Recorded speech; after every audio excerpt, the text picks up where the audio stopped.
నోమునాటి బూరే నోసుకున్నోళ్ళకి దిక్కన్నట్టు తెలంగాణ కాంగ్రెస్ ఎమ్మెల్యేలకు మంత్రులకు ఏమన్నా రాజయోగం పట్టిందా? సొంత పైసలతోటి ఎంతమంది విదేశాల టూర్లకు పోయేటోళ్ళో గాని సర్కార్ పైసలతోటి మాత్రం మనల్ని ఎవడ్రా ఆపేదన్నట్టు అంటే బ్యాగుల బట్టలు చదురుకొని బయటి దేశం విమానాలు ఎక్కుతుండ్రు. ఒట్టొట్టిగా పోతుండ్రని అపార్థం చేసుకునేరు సుమి. తెలంగాణ హాలత్ మార్చేతందుకు అధ్యయన యాత్రలు సదస్సులకు పోయి హాజరీ పడుతుండ్రు గంతే. అంతేగాని అలా బకెట్ లిస్టులున్న దేశాలన్నీ సర్కార్ పైసలతోటి తిరిగొస్తుండ్రని మాత్రం అస్సలే అపార్థం చేసుకోకుండ్రి, సరేనా?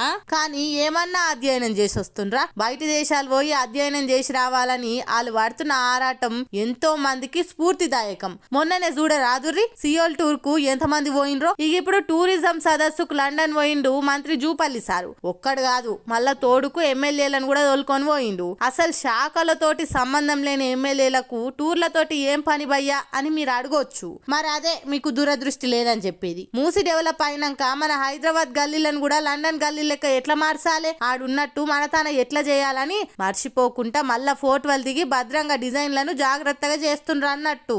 ఒక్క మంత్రి పోతే అక్కడి డెవలప్మెంట్ అంతా ఒక్కడే యాది పెట్టుకోలేడు కాబట్టి తోడుకు ఎమ్మెల్యేలను వేసుకొని పోతే తలోటి యాది పెట్టుకొని ఆ డిజైన్లను ఈడ కట్టించి హైదరాబాద్ ను ఆ దేశాల తీర్ల డెవలప్ చేస్తారు అన్నట్టు. ఇది తెలియక చాలా మంది వాళ్ళని అపార్థం చేసుకుంటారు పాపం.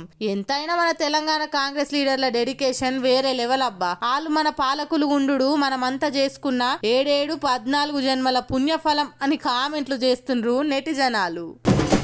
తెలంగాణలో కాంగ్రెస్ సర్కార్ కొలువుదీరి 11 నెలలు అవుతుంది. ఇంకో నెల అయితే ఏడాది కూడా అవుతుంది. కానీ ఇప్పటిదాకా కేబినెట్ విస్తరణ ముచ్చడైతే ముంగట వల్లే. ఇప్పుడైతే మంత్రివర్గంలో 12 మంది ఉన్నారు, ఇంకో 6 జాగున్నది. కానీ ఆ మూడుతో మినడన్నది ఇంకా క్లారిటీ వస్తలేదు. లెక్కకైతే టీపీసీసీ ప్రెసిడెంట్ గా మహేష్ గౌడ్ను పెట్టంగానే ఆలస్యం చేయకుండా కేబినెట్ ను కూడా పెంచుతారని వచ్చింది. దాంతో మంత్రి పోస్టు మీద మస్తు ఆశలు పెట్టుకున్న లీడర్లు కొత్త బట్టల కొలతలు కూడా ఇచ్చి ప్రమాణ స్వీకార ప్రాక్టీస్ చేసి పెట్టుకున్నారు. కానీ కొత్త పీసీసీ చీఫ్ వచ్చి 2 నెలలు అయినా గానీ హైకమాండ్ మాత్రం కేబినెట్ విస్తరణ ఊసెత్తలే. కడమ శాఖలు అంటే సరే గానీ మస్తు ముఖ్యమైన హోం శాఖకు మంత్రి లేకుండా ఆ శాఖ సీఎం తానే పెట్టుకొని 11 నెలల సంధి పాలన సాగించే వరకలా పబ్లిక్ వెళ్ళి తీరొక్క మాటలేని వస్తున్నాయి కొన్ని వద్దుల సంధి. అయితే ఇదే టైంలో హోం మంత్రి కడమ మినిస్టర్ పదవులు ఎవరికి దక్కుతాయని తీరొక్క వార్తలు ఒక్క తీర చక్కర్లు కొడుతున్నాయి. హైదరాబాద్, రంగారెడ్డి, నిజామాబాద్, ఆదిలాబాద్ జిల్లాలకు వెళ్ళి ఇప్పటికైతే మంత్రులు ఎవరు లేరు కాబట్టి కడమ 6 ఖాళీల్లో ఈ 4 జిల్లాల లీడర్లకే మంత్రి కొలువులు దక్కుతాయని పొలిటికల్ సర్కిల్ పొట్టినొస్తున్న టాకు. మరి ఈ జిల్లాలకి వెళ్ళి వచ్చేటోళ్ళకే హోం మంత్రి పదవి కూడా దక్కుతుందా, లేకుంటే ఉన్న మంత్రులనే ఒకరికి అప్ప చెప్తారా